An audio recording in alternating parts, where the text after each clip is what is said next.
745 ಪರೀಕ್ಷಾ ಕೇಂದ್ರಗಳಲ್ಲೂ ಸಹ ಪರೀಕ್ಷಾ ಕೇಂದ್ರಕ್ಕೆ ಒಬ್ಬರಂತೆ ವಸ್ತ್ರ ಸಂಹಿತೆ ಅಧಿಕಾರಿ ಅಂತೇಳಿ ನಾವು ಅಪಾಯಿಂಟ್ ಮಾಡಿದ್ದೀವಿ. ಅವರಿಗೆ 2 ಬಾರಿ ನಾವು ತರಬೇತಿಯನ್ನ ನೀಡಿದ್ದೀವಿ. ವಸ್ತ್ರ ಸಂಹಿತೆ ಅಂದ್ರೆ ಏನು ವಿದ್ಯಾರ್ಥಿಗಳು ಹಾಕಿಕೊಂಡು ಬರಬೇಕು, ಯಾವುದು ನಿಷೇಧ. ಹಾಗಾಗಿ ಈ ಸರಿ ಅದು ಯಾವುದೇ ರೀತಿ ಗೊಂದಲ ಆಗಲ್ಲ. ನಮ್ದು ಸಿಂಪಲ್ ವಸ್ತ್ರ ಸಂಹಿತೆ, ಪಾರದರ್ಶಕವಾಗಿ ಪರೀಕ್ಷೆ ನಡೆಸಲಿಕ್ಕೆ ಬೇಕಾಗಿರುವಂತಹ ನೀವು ಡ್ರೆಸ್ ಅನ್ನು ಹಾಕೊಂಡು ಬನ್ನಿ ಅನ್ನುವಂಥದ್ದು ಅಷ್ಟೇನೆ.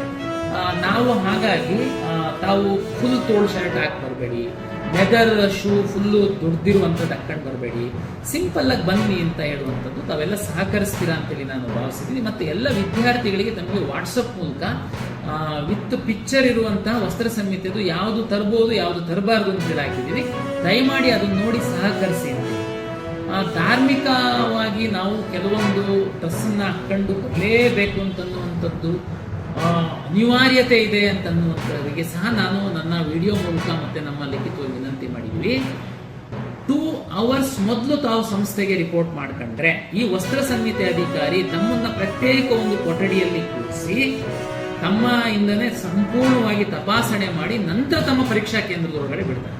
ನೀವು ಲಾಸ್ಟ್ ಮೂಮೆಂಟ್ ಅಲ್ಲಿ ಏನಾದರೂ ಬಂದು ಸುಮ್ಮನೆ ಹಠ ಮಾಡೋದು ಗಲಾಟೆ ಮಾಡೋದು ದಯಮಾಡಿ ಮಾಡಬೇಡಿ. ನಮ್ಮ ವಸ್ತ್ರ ಸಂಹಿತೆಗೆ ಭದ್ರಾಗಿ ತಾವು ನಡ್ಕೊಳ್ಳಿ. ಇಲ್ಲ ಸರ್ ನಾನು ಸಿಕ್ಕಿದ್ದೀನಿ ಸರ್, ಸಿಕ್ಕು ನಂದು ಪೇಟ ನಾನು ತೆಗಿಲಿಕ್ಕೆ ಬರಲ್ಲ, ನಾನು ಹಾಕೊಂಡು ಬರಲೇಬೇಕಾಗುತ್ತೆ. ಓಕೆ, ತಾವು 2 ಗಂಟೆ ಮೊದಲ ಬಿಲ್ಲಿಗಿಂತ 2 ಗಂಟೆ ಮೊದಲು ತಾವು ಬನ್ನಿ. ತಮಗೆ ಆದಂತಹ ಸಪರೇಟ್ ನಮ್ಮ ಫ್ರಿಸ್ಕಿಂಗ್ ವ್ಯವಸ್ಥೆಯನ್ನ ನಮ್ಮ ವಸ್ತ್ರ ಸಂಹಿತೆ ಅಧಿಕಾರಿ ಮಾಡಿರ್ತಾರೆ. ಅದಕ್ಕೆ ತಾವು ಒಳಪಡಬೇಕಾಗುತ್ತೆ, ಅದಕ್ಕೆ ಸಹಕಾರ ನೀಡಲೇಬೇಕಾಗುತ್ತೆ. ಅದಕ್ಕೂ ಇಲ್ಲ ನಾನೇನು ಚೆಕ್ ಮಾಡಿಸ್ಕೊಳಲ್ಲ ಒಳಗಡೆ ಹೋಗ್ತೀನಿ ಅಂತಂದ್ರೆ ಅದಕ್ಕೆ ಅವಕಾಶ ಇರಲ್ಲ. ನೀಟ್ ಪರೀಕ್ಷೆನಲ್ಲಿ ಏನೋ ಒಂದು ವಸ್ತ್ರ ಸಂಹಿತೆ ತಗೊಂಡು ಬಂದಿದ್ದಾರೆ, ಅದೇ ವಸ್ತ್ರ ಸಂಹಿತೆ ನಾವು ತಗೊಂಡು ಬಂದಿದ್ದೀವಿ. ನಾವು ವಿಶೇಷವಾಗಿ ಯಾವುದನ್ನು ನಾವು ಮಾಡಿಲ್ಲ. ದೇಶ ಹಿತ, ಸಮಾಜದ ಹಿತವನ್ನ, ಜನಹಿತವನ್ನ ನೋಡುವಂತ ಪಕ್ಷ ಅಲ್ಲ, ಅಭಿವೃದ್ಧಿಯನ್ನು ನೋಡುವಂತ ಪಕ್ಷ ಅಲ್ಲ. ಕೇವಲ ಸ್ವಾರ್ಥ ರಾಜಕಾರಣವನ್ನ ಒಡೆದು ಆಡುವಂತ ನೀತಿಯನ್ನು ಅನುಸರಿಸಿ ತನ್ನ ಅಧಿಕಾರ ಬೆಳೆಸಿಕೊಳ್ಳೋದಕ್ಕೆ ಪ್ರಯತ್ನವನ್ನು ಮಾಡ್ತಿರುವಂತ ಪಕ್ಷ ಅಂತ ಸಾಬೀತಾಗಿದೆ. ಈಗ 30% ಮೀಸಲಾತಿಯನ್ನು ವಿರೋಧಿಸೋದ್ರ ಮೂಲಕ ಕಾಂಗ್ರೆಸ್ ಅವರ ಮಿತ್ರ ಪಕ್ಷಗಳು ಮತ್ತು ಕ್ಷೇತ್ರ ವಿಂಗಡಣೆಯನ್ನು ವಿರೋಧಿಸೋದ್ರ ಮೂಲಕ ತನ್ನ ಮುಖವನ್ನ ಮತ್ತೊಮ್ಮೆ ಅದು ಬಯಲು ಮಾಡಿಕೊಂಡಿದೆ.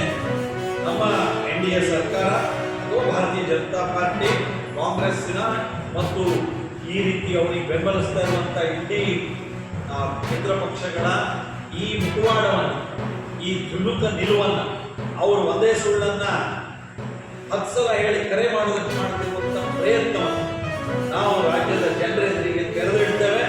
ಮುಂದಿನ ದಿನಗಳಲ್ಲಿ ಮಹಿಳೆಯರು ಕಾಂಗ್ರೆಸ್ನವರಿಗೆ ಹೋದಲ್ಲೆಲ್ಲ ಯಾಕೆ ನಮ್ಮ ಮಹಿಳಾ ಮೀಸಲಾತಿಯನ್ನು ವಿರೋಧಿಸಿದ್ರಿ ಅಂತ ಕೇಳುವಂತಹ ಒಂದು ವಾತಾವರಣ ಅತ್ಯಂತ ಸಹಜವಾಗಿ ಬರುತ್ತೆ ಅನ್ನುವಂಥ ನಂಬಿಕೆ ನನಗಿದೆ.